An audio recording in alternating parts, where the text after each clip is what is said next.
This is a project I worked on a long time ago, probably 12 years ago.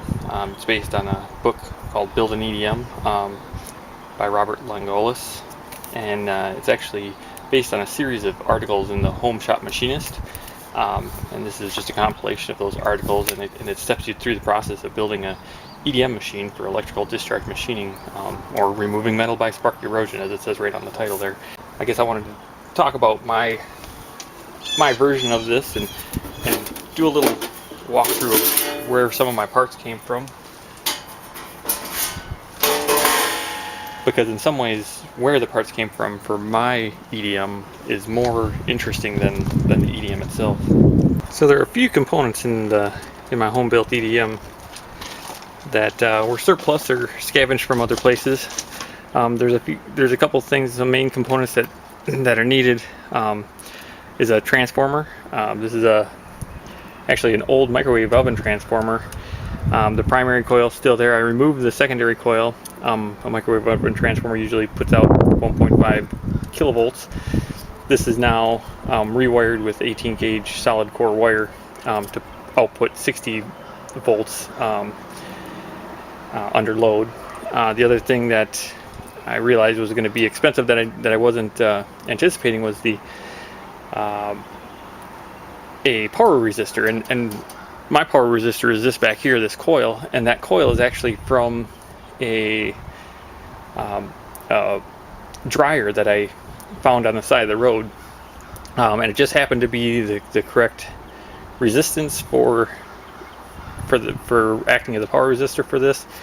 And as you can see, I have a fan that blows right on it, and there's an exit out the back to keep that cool.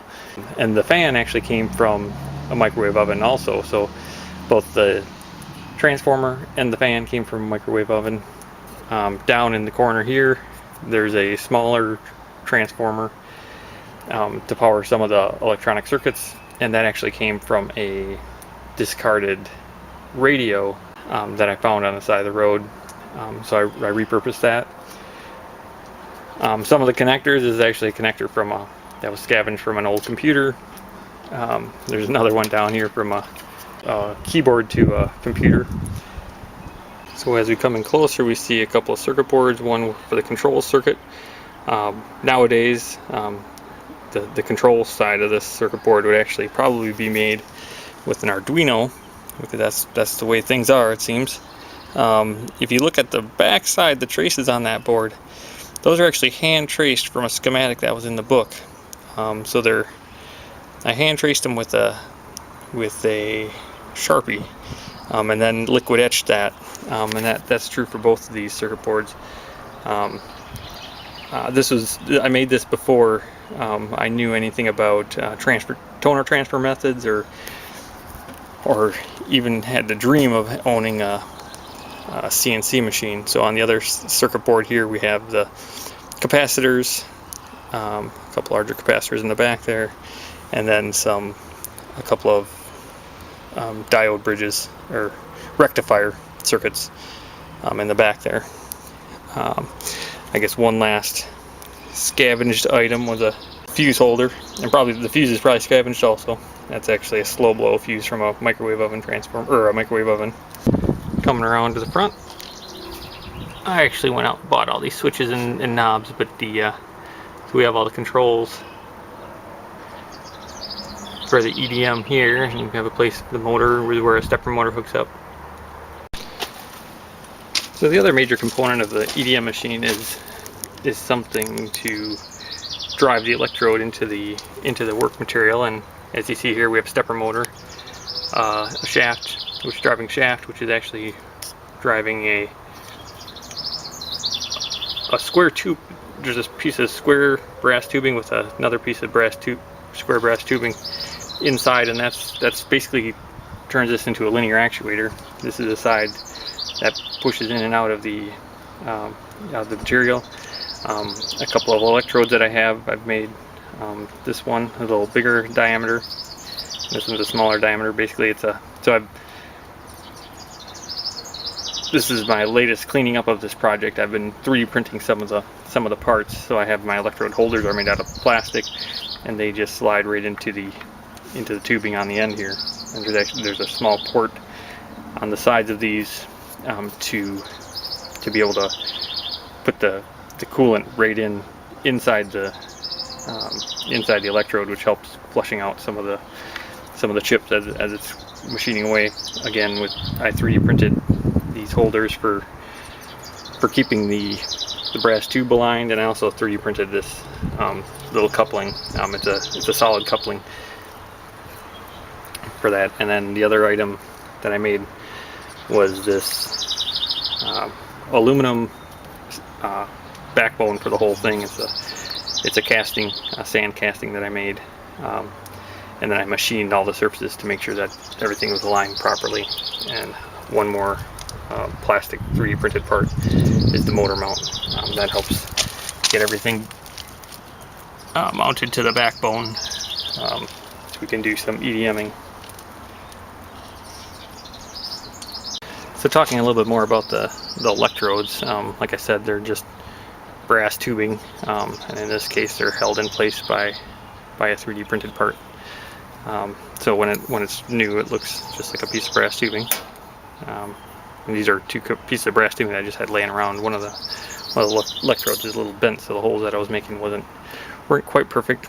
But as you can see, the EDM will only cut where the metal touches. So if you EDM with a round tube, you'll get a round hole with the center not cut out. So that's what's illustrated there with that cut in this test piece. I also EDM'd this through hole in here, and when that cut was done, I was left with the two pieces. The center actually fell out, and that's not perfectly round because things weren't aligned quite properly, or as it's falling out, it'll tip and actually machine the side of the centerpiece. But that's kind of the idea. If you're EDMing a tap, if you broke a tap into a part, you can EDM down through the tap and knock out that centerpiece, and then use the hole with an easy out or some other method to remove that tap. So a couple of other things that I was practicing with or trying out with my EDM recently. I had a hard drive magnet, so a neodymium hard drive magnet, and I cut the center of that magnet out. And so here's, I'll put a little picture of what it looked like before and after. But here's the final magnet, and it hasn't lost any of its magnetic properties.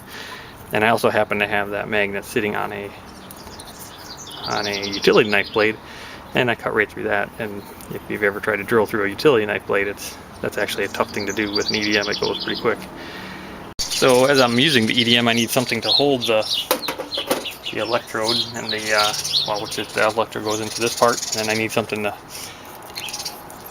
hold this backbone over the material being cut. So I actually just mounted to this old drill press. So here I have the EDM actuator mounted to the stand with a C-clamp, and then I have a small vise, cheap vise, that I use to hold my workpieces.